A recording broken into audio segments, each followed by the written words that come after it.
ভাতৃহন্তা দেৱ নাৰায়ণ ভাতৃহন্তা দেৱ নাৰায়ণ ভাতৃহন্তা দেৱ নাৰায়ণ।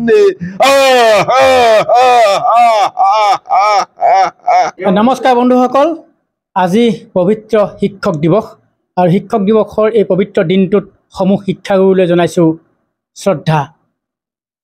আজি মোৰ লগত আছে এজন শিক্ষাগুৰু, শিৱসাগৰ জিলাৰ শিমলুগুৰি সমীপৰ পানীবিল গুমুঠা গাঁৱৰ দিলীপ শইকীয়া। পেছাত এজন শিক্ষক, 1993 চনৰে পৰা শিক্ষকতাৰ দৰে পবিত্ৰ বৃত্তিত জড়িত হৈ আছে দিলীপ শইকীয়া নামৰ এই শিক্ষকগৰাকী। আৰু তাৰ লগে লগে আপোনালোকক কৈ ভাল পাম যে সেইজন শিক্ষক এজন সাংস্কৃতিক কৰ্মী আৰু ভাওনা শিল্পী।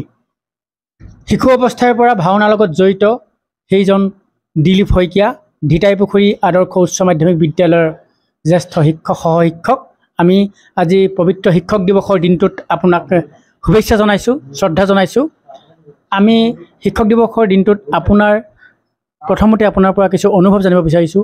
আজিৰ দিনটোৰ সন্দৰ্ভত শিক্ষক দিৱস সম্পৰ্কে এজন শিক্ষক হিচাপে নিজেই কি অনুভৱ কৰে আজিৰ দিনটোত অকণমান চমুকৈ। শিক্ষক দিৱসৰ এই প্ৰতি পবিত্ৰ মুহূৰ্তত আমাক যিসকল শিক্ষাগুৰুৱে শিক্ষা প্ৰদান কৰিছিল, যিসকল শিক্ষাগুৰুৰ শিক্ষা বৃত্তি গ্ৰহণ কৰি আমি আজিৰ তাৰিখত শিক্ষক হিচাপে আমি আছোঁ, সেইসকল মহান শিক্ষাগুৰুলৈ আমি এই মুহূৰ্তত, এই পবিত্ৰ মুহূৰ্তত শ্ৰদ্ধা জনাইছোঁ আৰু সেৱা নিবেদিছোঁ। আৰু যিসকল শিক্ষাগুৰুৱে বৰ্তমান শিক্ষকতা কৰি আছে, সেইসকল মহান শিক্ষাগুৰুলৈ আমাৰ তৰফে আন্তৰিক শ্ৰদ্ধা আৰু সেৱা নিবেদিছোঁ। আৰু শিক্ষক হিচাপে আমি নিজকে শিক্ষক হিচাপে থাকি এই মুহূৰ্তত আমি গৌৰৱ অনুভৱ কৰিছোঁ। আজি যিহেতু শিক্ষক দিৱস, আপুনি পেছাত এজন শিক্ষক আৰু তাৰ লগে লগে অন্য এখন জগততো আপোনাৰ নিশ্চয় সুনাম আছে সাংস্কৃতিক ক্ষেত্ৰখনত, বিশেষকৈ গুৰুজনাৰ অনুপম সৃষ্টি ভাওনা। এই ভাওনাৰ যি জগত, এইখনৰ লগতো আপুনি ওতঃপ্ৰোতভাৱে জড়িত এজন ভাওনা শিল্পী হিচাপে। ইতিমধ্যে আপুনি কেইবাবাৰো অসমৰ শদিয়াৰ পৰা ধুবুৰীলৈকে ভাওনা কৰি শ্ৰোতা ৰাইজৰ দৰ্শকৰ সমাদৰ লাভ কৰিবলৈ সক্ষম হৈছে। ভাওনা মহীয়ান বঁটা আপুনি লাভ কৰিছে, ভাওনাশ্ৰী সন্মান লাভ কৰিছে। এজন সু অভিনেতা হিচাপে ভাওনাৰ আপোনাৰ অনুভৱ কি এই মুহূৰ্তত? এফালে আপোনাৰ শিক্ষকতা জীৱন, আনফালে আপোনাৰ এজন ভাওনা শিল্পীৰ জীৱন, কেনেকুৱা? প্ৰকৃতাৰ্থতে শিক্ষক বুলি ক'লে সমাজ এখনত আগবঢ়াই নিয়াৰ স্বাৰ্থত শৈক্ষিক, সাংস্কৃতিক, সাহিত্য গোটেইকেইটা ক্ষেত্ৰত আগবঢ়াই নিয়াৰ ক্ষেত্ৰত শিক্ষকৰ নিশ্চয় সমাজখনৰ প্ৰতি দায়িত্ব আছে। আৰু আমি পৰম্পৰাগতভাৱে আমি সৰুৰ পৰাই গুৰুজনাৰ অপূৰ্ব সৃষ্টি ভাওনা সংস্কৃতিৰ লগত জড়িত। আৰু আমি বিশেষকৈ আমাৰ ঘৰখন, আমাৰ দেউতা বিশেষকৈ স্বৰ্গীয় দেৱেন শইকীয়া কেৱল ভাওনা শিল্পী বুলিয়ে নহয়, আমাৰ গোটেই নাটক বা অন্যান্য বিভিন্ন অনুষ্ঠানৰ লগত ওতঃপ্ৰোতভাৱে জড়িত হৈ সমাজখনৰ আগুৱাই নিয়াৰ ক্ষেত্ৰত তেখেতে কাম কৰিছিল। আৰু আমিও সেই পদাংক অনুকৰণ কৰিয়েই আজিৰ তাৰিখত ভাওনা, নাটকে আৰম্ভ কৰি আমি বহুখিনি VCDটো কৰিছোঁ আৰু ডাঙৰ পৰ্দাৰ এখন ছবিটো আমি ভুমুকি এটা মাৰিছোঁ। সেই গুৰু মোৰ দেউতাই গুৰু। আপোনাৰ ভাওনাৰ ক্ষেত্ৰখন বা সাংস্কৃতিক ক্ষেত্ৰত দেউতাই আপোনাৰ প্ৰথম গুৰু। দেউতাই আমি পৰম্পৰাগতভাৱে দেউতাৰ আঙুলিত ধৰি আমি গোটেই ব্যৱস্থাটো আমি শিকিছোঁ। পৰৱৰ্তী সময়ত শিশু অৱস্থাৰ পৰা এই কথাটো শিকিছোঁ। আৰু পৰৱৰ্তী সময়ত আমি বহুকেইজন গুৰু আমাৰ লগত আছে। মই গোটেই গুৰুসকলৰ মই নাম উচ্চাৰণ কৰিব বিচৰা নাই, কাৰণ ক'ৰবাত থাকি যাব পাৰে, কিন্তু এই মুহূৰ্তত সেইসকল গুৰুলৈও আমি শ্ৰদ্ধা আৰু সেৱা নিবেদিছোঁ। আপোনাৰ ঘৰত এখন সমাজ, এটা নামঘৰ, উপাসনাস্থলী আছে। তাত সৰুৰে পৰা আপুনি দেখি আহিছে গাঁৱৰ নামঘৰত নাম কীৰ্তন হয়, নাম প্ৰসংগ হয়, আকৌ বছৰেকীয়া ভাওনা সভা হয়, এইসমূহৰ লগত জড়িত। হয়, আমি সেই তেতিয়াৰ পৰাই প্ৰত্যেক বছৰতে, বছৰ বুলিয়ে নহয়, মহাপুৰুষ গুৰুজনাৰ আৱিৰ্ভাৱ মহোৎসৱতো আমি ভাওনা হয় বা অন্যান্য তিথিবিলাকতো ভাওনা হয়। তাৰমানে এটা বছৰত আমাৰবিলাক নামঘৰত কমেও 3 ভাগ ভাওনা উপস্থাপনৰ ব্যৱস্থা আছিল। সেইসমূহ প্ৰভাৱ আপোনাৰ আচলতে পৰিছে। আছে। সেই মুহূৰ্ততে সেই মুহূৰ্তৰ পৰাই আমি এই ব্যৱস্থাটোত বিশেষকৈ গুৰুজনাৰ অপূৰ্ব সৃষ্টি ভাওনা সংস্কৃতিৰ লগত আমি জড়িত হৈ আছোঁ। যেটা আপুনি 1993 চনৰ পৰা নহয় জানো আপোনাৰ চাকৰি জীৱন মই 1993 চনৰ ডিচেম্বৰ মাহতে আমি চাকৰি শিক্ষকতাৰ মানে আমি প্ৰথমতে হৈছোঁ। 1993 চনৰ পৰা আপুনি শিক্ষকতাৰ বৃত্তিত জড়িত হৈ পৰিছে, তেতিয়া আপুনি চাকৰি লাভ কৰিছিল। সুদীৰ্ঘ দিন ছাত্ৰ ছাত্ৰীসকলৰ লগত আপুনি দিবলগীয়া হৈছে বিদ্যালয়ত। এজন শিক্ষক হিচাপে শিক্ষক ছাত্ৰৰ যি সম্পৰ্ক কেনেকুৱা আচলতে অভিজ্ঞতা আপুনি কি ক'ব বিচাৰিব শিক্ষকতা বৃত্তিত? প্ৰকৃতাৰ্থত গোটেই ব্যৱস্থাটো আগৰ যিটো চিন্তা চেতনা আছিল, আজিৰ তাৰিখত যিটো বিশ্বায়নৰ যুগত বিশ্বায়নৰ প্ৰভাৱ বা আমি যদি কওঁ মোবাইলৰ প্ৰভাৱ বা অন্যান্য বিভিন্ন ধৰণৰ প্ৰভাৱৰ ক্ষেত্ৰত ছাত্ৰ আৰু শিক্ষাগুৰুৰ যিটো শিক্ষকৰ যিটো মিলা প্ৰীতি বা যিটো থাকিব লাগে কিছু কিছু ক্ষেত্ৰত কম হোৱা দেখা যায়, যিটো কাৰণে ছাত্ৰই গুৰুক হত্যা পৰ্যন্ত কৰিবলৈ কুণ্ঠাবোধ কৰা নাই। আৰু এই ব্যৱস্থাটো আচলতে প্ৰকৃতাৰ্থত আধ্যাত্মিক ধ্যান ধাৰণা আধ্যাত্মিক চিন্তা চেতনাৰে যদি আমি ছাত্ৰ ছাত্ৰীসকলক শিক্ষাদান কৰিব নোৱাৰোঁ আৰু আধ্যাত্মিক জ্ঞান যদি আমি দিব নোৱাৰোঁ, মানুহক যদি ভাল পাবলৈ আমি শিকাব নোৱাৰোঁ, গুৰুজনাৰ যিটো মানৱতাবাদ মানুহক ভাল পোৱাৰ যিটো শিক্ষা, এই শিক্ষাটো যদি আমি ছাত্ৰ ছাত্ৰীসকলক দিব নোৱাৰোঁ, তেতিয়াহ'লে আমাৰ যথেষ্টভাৱে সমাজখন বিশৃংখলিত হ'ব। আৰু আমি আশা ৰাখিছোঁ যে আমি চেষ্টাও কৰিছোঁ যে আধ্যাত্মিক জ্ঞানেৰে অভিভাৱকসকলে নিজৰ সন্তানটোক দীক্ষিত কৰক আৰু আধ্যাত্মিক জ্ঞানেৰে যাতে ভাওনা সংস্কৃতি বা অন্যান্য ক্ষেত্ৰত শিশুসকল জড়িত হয়, তাৰ কাৰণে আমি কাম কৰিছোঁ। আৰু আমি আশা ৰাখিছোঁ যে যদি এটা শিশু যদি আধ্যাত্মিক ধ্যানেৰে ডাঙৰ দীঘল হয়, গুৰুজনাৰ অপূৰ্ব সৃষ্টি ভাওনা সংস্কৃতি বা নাটক বা এনেকুৱা ধৰণৰ ব্যৱস্থাত যদি জড়িত হয়, সমাজখনক যদি ভাল পাবলৈ শিকে, মানুহক যদি ভাল পাবলৈ শিকে, নিজৰ পিতৃ মাতৃক যদি শ্ৰদ্ধা কৰিবলৈ শিকে, বিশেষকৈ গুৰুজনাৰ যিটো মানৱতাবাদ মানুহক ভাল পোৱাৰ যিটো ধ্যান, এইটো যদি শিকে, তেতিয়াহ'লে অন্য কথা কেতিয়াও ছাত্ৰ ছাত্ৰীসকলে চিন্তা কৰিব নোৱাৰে। আৰু এজন সুনাগৰিক হিচাপে সেই ছাত্ৰ ছাত্ৰীসকল অধ্যয়ন কৰিব লাগিব। আধ্যাত্মিক চিন্তা চেতনাৰে অভিভাৱকসকলেও সেই ক্ষেত্ৰত মানুহক ভাল পাবলৈ মানৱতাবাদ যিটো থাকিবলৈ মানুহক ভাল পাবলৈ শিকোৱাৰ যিটো ব্যৱস্থা, এই ব্যৱস্থাটোক কিন্তু অভিভাৱকসকলেও চাব লাগিব, আমি শিক্ষকসকলেও চাব লাগিব আৰু সমাজখনেও শিশুটোৱে বিপথে পৰিচালিত হ'লে তাক এৰি নিদি যায় কেনেকৈ আমি ভাল কৰিব পাৰোঁ, আধ্যাত্মিক ধ্যান ধাৰণে কেনেকৈ দীক্ষিত কৰিব পাৰোঁ, এই ক্ষেত্ৰত ব্যৱস্থা গ্ৰহণ কৰিব লাগিব। আৰু নতুন যিটো শিক্ষানীতি আহিছে, নতুন শিক্ষানীতিয়ে গোটেই ব্যৱস্থাটোক এটা সামৰি লৈছে। নিজৰ অভিনয় কলা তাত সোমাইছে, অভিনয় কলাৰ যোগেদি শিক্ষা প্ৰদান কেনেকৈ কৰিব পাৰি সেইটো আছে, শাৰীৰিক জ্ঞানৰ কথা আহিছে, বিভিন্ন ধৰণৰ কথা নতুন শিক্ষানীতিত আহিছে, যিটো আমাৰ এইবছৰৰ পৰা নতুন শিক্ষানীতিৰ বৰ্ষত তেওঁলোকক অন্তৰ্ভুক্ত কৰাইছে। সেইখিনি যথেষ্ট উপকৃত কৰিব বুলি ভাবিছোঁ। আৰু তাৰ কাৰণে কিন্তু সকলোৱে বিশেষকৈ চৰকাৰ, অভিভাৱক আৰু শিক্ষক আৰু ছাত্ৰ ছাত্ৰী, বিশেষকৈ অভিভাৱকখিনিয়ে যাতে, মই পুনৰ কৈছোঁ যে আধ্যাত্মিক এটা চিন্তা চেতনাৰে মানুহক ভাল পাবলৈ নিজৰ ল'ৰা ছোৱালীকেইটাক শিকাওক। হয়, বহুখিনি গুৰুত্বপূৰ্ণ কথা উল্লেখ কৰিলে দিলীপ শইকীয়া ছাৰে। আৰু মই প্ৰথমতে কৈছিলোঁ, এজন পেছাত যদিও শিক্ষকৰ দৰে পবিত্ৰ বৃত্তিত তেওঁ সেৱা আগবঢ়াই আহিছে, তাৰ লগে লগে সাংস্কৃতিক ক্ষেত্ৰখনত বিশেষকৈ ভাওনাৰ জগতখনত এক বিশেষ দখল থকা ব্যক্তি ভাওনা শিল্পী দিলীপ শইকীয়া ডাঙৰীয়া। আমি তেখেতে আচলতে সৰুৰে পৰা শিশু অৱস্থাৰ পৰা ভাওনাৰ লগত জড়িত বুলি কৈছে। তেওঁ তেখেতৰ গুৰু নিজৰ পিতৃ প্ৰয়াত দেৱেন শইকীয়া ছাৰ, আৰু সেই পিতৃৰ পদাংক অনুকৰণ কৰিয়ে সৰুৰে পৰা পঢ়া শুনাৰ লগতে আধ্যাত্মিক ধ্যান ধাৰণাৰে আগবাঢ়ি আহি আজি এই পৰ্যায়ত গুৰুজনাৰ অনুপম সৃষ্টি ভাওনাৰ লগত জড়িত হৈ অসমৰ শ্ৰোতা ৰাইজৰ দৰ্শকৰ মন জয় কৰিবলৈ সক্ষম হৈছে। আপুনি শিশু অৱস্থাৰ পৰা যদিও ভাওনা দেখি আহিছে বা নিজেও কৰিছে, এতিয়ালৈকে আপুনি অসমৰ বিভিন্ন ঠাইত কৰিছে, কিমানখন ভাওনা এতিয়ালৈকে আপুনি অভিনয় কৰিব, কিমানখন ভাওনাত আপুনি অভিনয় কৰিছে? ভাওনাৰ হিচাপটো আমি ৰখা নাই, বিভিন্ন নাটকত আমি অভিনয় কৰিছোঁ আৰু সৰুৰ পৰা কৰিছোঁ। এটাতকৈ ডাঙৰ কথা, কিন্তু এটা কথা ঠিক, মই জীৱনৰ যিখন প্ৰথম ভাওনা কৰিছিলোঁ, সেই ভাওনাখনতে মই ওলাবলৈ পোৱা নাই।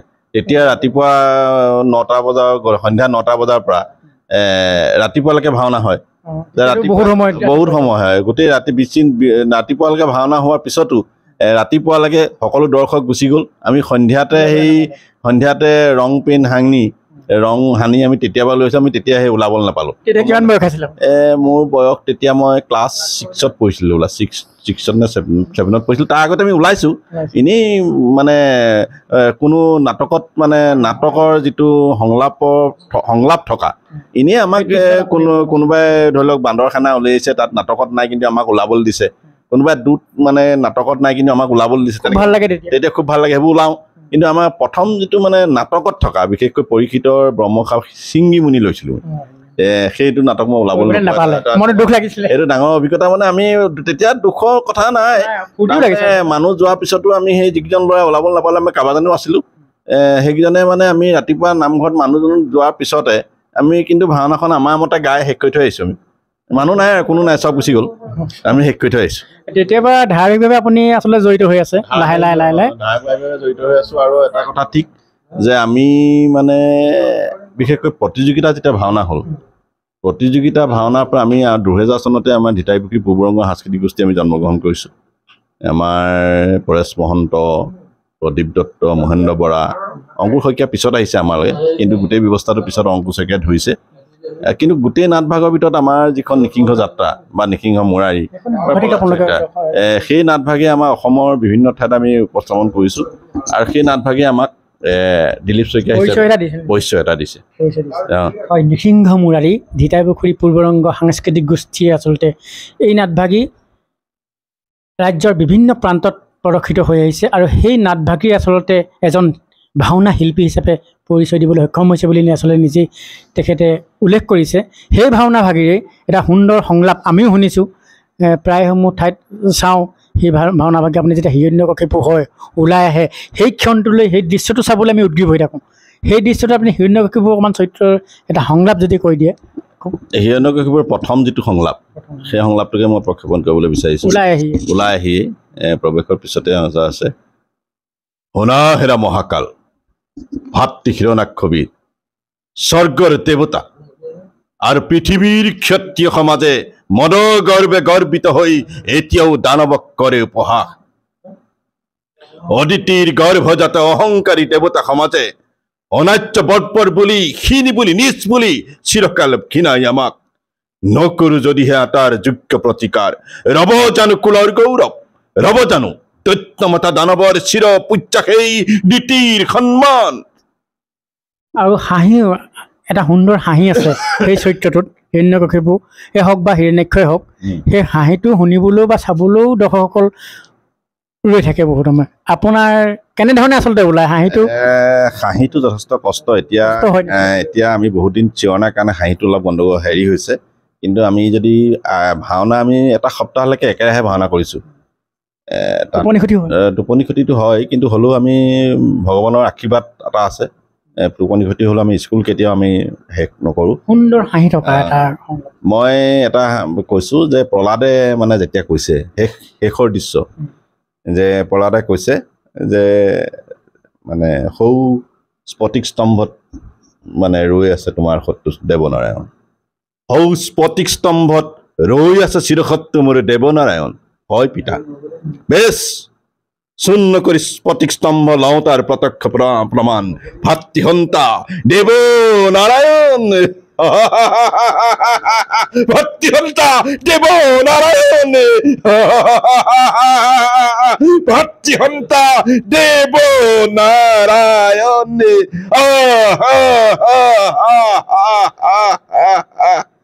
সুন্দৰ বন্ধুসকলে নিশ্চয় চাই ভাল পাইছে আচলতে কৈ শেষ কৰিব নোৱাৰি শিল্পীয়েই আৰু ভাওনাৰ ক্ষেত্ৰখনত যথেষ্টখিনি অভিজ্ঞতা বুটলিবলৈ সক্ষম হৈছে এই মুহূৰ্তলৈকে আপুনি অভিনয় কৰা চৰিত্ৰসমূহৰ ভিতৰত কোনকেইটা চৰিত্ৰই ভাওনাৰ বিশেষ আপোনাক মই ভাওনা বুলিয়ে নহয় মই থিয়েটাৰত আছিলোঁ এবছৰ ৰূপালিম বুলি এখন আমি MSRT পৰা এখন থিয়েটাৰ আছিলে 24টামান পেনেল মানে 24টামান আমি বিভিন্ন ঠাইত 24 ঠাইত আমি কৰিছোঁ আৰু ইয়াতে সৃষ্টি বুলি এটা অনুষ্ঠান আছিল য'ত নাটক আমি প্ৰত্যেক বছৰে অনুষ্ঠান কৰিছিলোঁ আৰু নাট্যপীঠ বুলি শিৱসাগৰত এটা অনুষ্ঠান আছে যিটোৰ লগত আমি বছৰেকত এখন নাটক কৰোঁ তেনেকুৱা ধৰণৰ নাটক আমি কৰিছোঁ অংকীয়া নাটকো কৰিছোঁ, দিল্লীতো আমি বহুতবাৰ কৰিছোঁ। মানে বিশেষকৈ হিৰণ্যকশিপুৰ চৰিত্ৰটো অলপ বেলেগ ধৰণৰ চৰিত্ৰ। তাৰোপৰি মই বিশেষকৈ এখন এই দশৰথৰ স্বৰ্গোদ্ধাৰ সিন্ধুমণিৰ পিতৃভক্তিত তাত অন্ধমণি চৰিত্ৰ এটা আছে, যিটো মই খুব কৰি ভাল পাওঁ। অকণমান যদি তাৰ সংলাপ এটা অন্ধমণিৰ সংলাপটো মানে এনেকুৱা ধৰণৰ সংলাপ, তই বৰ ডাঙৰ ডাঙৰ কথা কবলৈ শিকিলি অ বাচা, যি মুহূৰ্তত তোৰ লগৰ লগৰীয়াই ৰং তামাচাৰে দিন অতিবাহিত কৰিব লাগিছে, সেই সময়ত তই আমাক ৰক্ষা কৰিবলৈ আমাৰ কাৰণে তই কষ্ট কৰিছ। কেতিয়াবা ৰ'দত, কেতিয়াবা বৰষুণত তিতি বুৰি তইতো আমাক কিয় জীয়াই ৰাখিছ বাচা। আপুনি কেতিয়াবা নাৰী চৰিত্ৰত অভিনয় কৰিছেনে? নাৰী চৰিত্ৰত মই অভিনয় কৰা নাই, কিন্তু এখন নাটক আছিল, এখন বঙালী নাটক, অনুবাদ নাটক এখন। আমাৰ অসমৰ এজন সাহিত্যিক, আমাৰ গাঁৱৰে বৰ্তমান ডিগবৈৰ বাসিন্দা পুণ্য শইকীয়াদেৱে এখন নাটক মানে কৰাইছিল, তাত নাৰী চৰিত্ৰ মই কৰিছিলোঁ। নাৰী চৰিত্ৰটো এনেকুৱা ধৰণৰ নাৰী চৰিত্ৰ বুলি ঠিক নহয়, তাৰমানে গোটেইবিলাক চোৰ, পহৰীয়াৰ পৰা আৰম্ভ কৰি মানে একেবাৰে ডাঙৰ বিষয়ালৈকে সকলো চোৰ। কিন্তু আটাইতকৈ ডাঙৰ চোৰ যিটো চোৰ, সি আগতেই চুৰ কৰিবলৈ আহি পিনি নাৰী ৰূপ ধৰি পিনি ভিতৰত সোমাই আছে। শইকীয়াদেৱে নাটকখনৰ নামটো মই মানে পাহৰিছোঁ, অধিবিদ্যা নেকি তেনেকুৱা এখন নাটক আছিল, বঙালী নাটক, তাৰ অনুবাদ পুণ্য শইকীয়াদেৱে ডিগবৈত মই কৰাইছিলোঁ নাৰী চৰিত্ৰ। এইটো আছে, কিন্তু তাৰ বাহিৰে মই নাৰী চৰিত্ৰ মই কৰা নাই। মই ভগৱানৰ চৰিত্ৰত অভিনয় কৰা নাই। শিৱ কৰিছোঁ, পহৰীৰ পৰা আৰম্ভ কৰি সৰুৰ পৰা চৰিত্ৰৰ পৰা একদম। মই পহৰী দূত বহুতবাৰ গালোঁ। সেই সময়ত দেউতাহঁতে ৰাৱণ গায়, মই পহৰী বহুতবাৰ গালোঁ। দেউতাই কৰা ভাওনাত আপুনি অভিনয় কৰিছে? মই দেউতাই কৰা ভাওনাত দেউতাই দুৰ্যোধন গাইছে, মই শকুনি গাইছোঁ। এতিয়া ক'ত ক'ত আপুনি ভাওনা কৰিছে বিশেষকৈ এতিয়া বৰ্তমানলৈকে? বিশেষকৈ গোলাঘাট, নগাঁও, গুৱাহাটীতো কৰিছোঁ।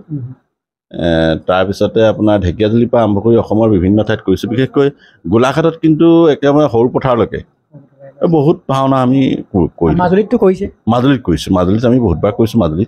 মাজুলীত মণিকাঞ্চন ৰঙা সত্ৰ, আউনীতি সত্ৰৰ শতিকাৰ প্ৰভুজনাই গুৰু সংস্কৃতিৰ লগত যথেষ্টভাৱে কৰিছে। আৰু এইবাৰ 2024 চনৰ জানুৱাৰী মাহত যিটো প্ৰতিযোগিতা হৈছিল, তাতে আমাক মানে ভাওনা মহীয়ান বঁটা দিয়ে। আমাক ভাওনা মহীয়ান এইবাৰ শিৱসাগৰত প্ৰথমবাৰৰ বাবে শিৱসাগৰৰ অভিনেতা হিচাপে মই প্ৰথম পাইছোঁ ভাওনা মহীয়ান। ভাওনাশ্ৰী আপুনি লাভ কৰিছে? ভাওনাশ্ৰী পাইছোঁ, দিছে ৰাইজে। ভাওনা সৌৰভ, মৰম আশীৰ্বাদ। ভাওনা সৌৰভ। আচলতে বঁটাটো আমাৰ বঁটা আমি কাম কৰি যাবলৈ এটা প্ৰেৰণা। বঁটা ভাগ পালে আমাৰ প্ৰেৰণা হয়, আৰু যি প্ৰেৰণাৰ যোগেদি আমি নতুন প্ৰজন্মক আগবঢ়াই নিয়াৰ স্বাৰ্থত কাম কৰিব পাৰোঁ। হয়, ধন্যবাদ। এয়া ৰাইজৰ মৰম আৰু আশীৰ্বাদ লৈ আগবাঢ়ি গৈছে এনেধৰণে।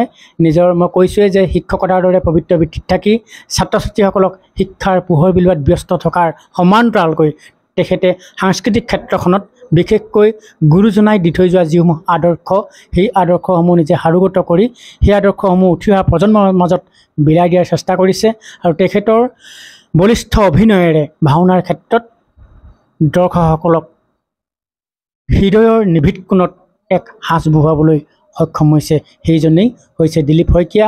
আজি আহিলোঁ শিক্ষক দিৱসৰ এই দিনটোত, খুব ভাল লাগিলে আৰু বহুখিনি কথা পাতিবলগীয়া আছিল। যিহেতু সময় তাকৰ বন্ধুসকল, শেষত তেখেতৰ বিষয়ে অকণমান জীৱনৰ বিষয়ে জানিব বিচাৰিছোঁ। আপুনি প্ৰাথমিক শিক্ষা ক'ত? প্ৰাথমিক শিক্ষা মই আমাৰ 206 নং গুমঠা প্ৰাথমিক বিদ্যালয়ত মই অংশ পাইছোঁ। হাইস্কুল ধিতাইপুখুৰী, এতিয়া আগতে উচ্চ মাধ্যমিক আছিল, ধিতাইপুখুৰী এতিয়া উচ্চতৰ মাধ্যমিক বিদ্যালয় হ'ল। আমি প্ৰি ডিগ্ৰী পঢ়িছিলোঁ আমি গড়গাঁৱত, তাৰপিছতে মই ডিগ্ৰী পঢ়িছোঁ জে বি কলেজত।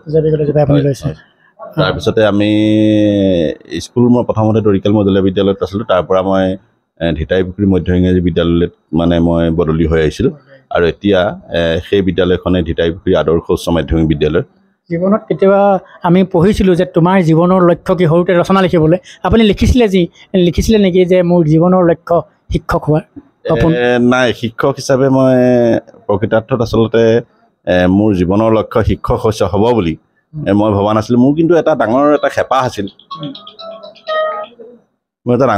আছিল, সেই হেঁপাহটো হ'ল যে মই সেই সময়তে দিল্লী নাট্য বিদ্যালয়লৈ মই যাবলৈ এটা হেঁপাহ আছিল NSD-লৈ যাবলৈ হেঁপাহ আছিল মই গোটেই কথা বতৰাখিনি পাতিছিলোঁ কিন্তু সেই সময়ত দিল্লী নিচিনা এটা ঠাইলৈ যাবলৈ আমি আচলতে গাঁৱৰ ল'ৰা হিচাপে আমাৰ যথেষ্টখিনি অসুবিধা হ'ল সেইটো সময়ত সেইটো কিন্তু মোৰ এটা ডাঙৰ কথা আছিল যে মানে মই নাট্য বিদ্যালয়ৰ কথা নাটকৰ লগত জড়িত হৈ জীৱনটো পাৰ কৰিম বুলি আমি ভাবিছিলোঁ শিক্ষকলৈ আহিম বুলি ভবা নাছিলোঁ পঢ়ি শুনি সম্পূৰ্ণ হোৱাৰ পিছত মানে বিভিন্ন কাৰণত ঘৰখনো ডাঙৰ ল'ৰা সামাজিকভাৱে থাকিবৰ কাৰণে এই ব্যৱস্থাটোত ভগৱানৰ কৃপা ৰাইজৰ আশীৰ্বাদত এই ব্যৱস্থাটোৰ যোগেদি মানে চৰকাৰী এটা চাকৰি হিচাপে মই ভৰ্তি হ'ল হয় ধন্যবাদ জনাইছোঁ ইমান সময় আমি কথা পাতিলোঁ শিক্ষক তথা ভাওনা শিল্পী ভাওনা মহীয়ান ভাওনাশ্ৰী সন্মানেৰে বিভূষিত দিলীপ শইকীয়া ডাঙৰীয়াৰ সৈতে শিৱসাগৰ জিলাৰ পানীবিল গুমুঠা গাঁৱৰ এইজন ব্যক্তিৰ লগত কথা পাতি যথেষ্টখিনি আপ্লুত হ'লোঁ আৰু বন্ধুসকলেও নিশ্চয় তেখেতৰ মুখেৰে নিগৰি অহা সেইসমূহ সুন্দৰ কথাৰে আপোনালোকক আপ্লুত কৰিলে আজি শিক্ষক দিৱসৰ পবিত্ৰ দিনটোত পুনৰবাৰ আপোনালোকলৈ জনাইছোঁ শুভেচ্ছা আৰু শিক্ষাগুৰুসকললৈ জনাইছোঁ সশ্ৰদ্ধ প্ৰণিপাত আপোনালোক সকলোৱে দিনবোৰ সুখৰ হওক মধুময় হওক আৰু ভগৱানে আৰু শক্তি দিয়ক